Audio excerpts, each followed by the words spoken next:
ಕನಕ ತನ್ನ ಕಾರನ್ನು ಓಡಿಸಿಕೊಂಡು ಬರುತ್ತಿರುವಾಗ ರೇವತಿಯನ್ನು ನೋಡಿ ಕಾರನ್ನು ನಿಲ್ಲಿಸಿದಳು.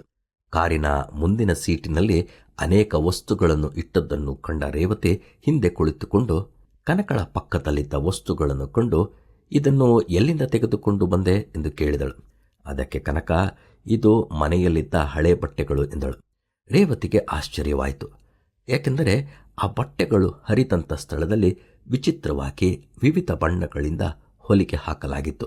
ಆದರೆ ಆ ಕೆಲಸ ಉತ್ತಮವಾಗಿಲ್ಲದನ್ನು ನೋಡಿದ ರೇವತಿ, ಇದು ಏನು ಕನಕ, ನೀನು ಎಷ್ಟು ಚೆನ್ನಾಗಿ ಹೊಲಿಯುತ್ತಿ, ಆದರೆ ಯಾರು ಈ ಕೆಲಸವನ್ನ ಮಾಡಿರುವರು ಎಂದು ಕೇಳಿದಳು. ನನಗೆ ಪರಿಚಯ ಇರುವ 80 ವಯಸ್ಸಿನ ತಾಯಿ, ಅವರು ಒಂಟಿಗರು, ಅವರೇ ಇದನ್ನು ಮಾಡಿರುವರು ಅಂದಳು. ಅದಕ್ಕೆ ರೇವತಿ, ನೀನು ಈ ಕೆಲಸವನ್ನ ಏಕೆ ಅವರಿಗೆ ಕೊಟ್ಟೆ? ಅದನ್ನು ನೀನೇ ಮಾಡಿದ್ದರೆ ಎಷ್ಟು ಉತ್ತಮವಾಗಿರುತ್ತಿತ್ತು ಎಂದಳು. ಹೌದು ರೇವತಿ, ನೀನು ಹೇಳುವುದು ಸರಿಯೇ, ಆದರೆ ಈ ಬಟ್ಟೆಗಳಿಗಿಂತ ಇದನ್ನು ಹೊಲಿತು ಕೊಡುವವರು ನನಗೆ ಬಹಳ ಮುಖ್ಯವಾದವರು. ವಯಸ್ಸಾದ ಕಾಲದಲ್ಲಿಯೂ ಏನಾದರೂ ಮಾಡುತ್ತಲೇ ಇರಬೇಕೆಂಬ ಅವರ ಆಸೆ ಬಹಳ ಉತ್ತಮವಾದದ್ದು.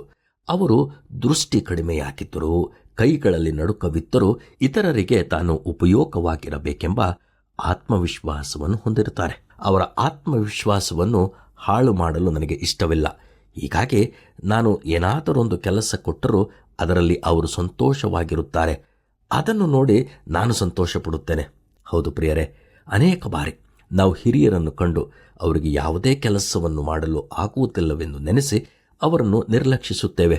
ವಯಸ್ಸಾದ ಕಾಲದಲ್ಲಿಯೂ ಅವರಿಗಿರುವ ತಲಾಂತುಗಳನ್ನು, ಪ್ರತಿಭೆಯನ್ನು ನಾವು ಪ್ರೋತ್ಸಾಹಿಸುವ ಮೂಲಕ ಇನ್ನೂ ಸ್ವಲ್ಪ ಕಾಲ ಅವರು ಸಂತೋಷದಿಂದ ಬಾಳಲು ಸಹಾಯ ಮಾಡಬಹುದಲ್ಲವೇ?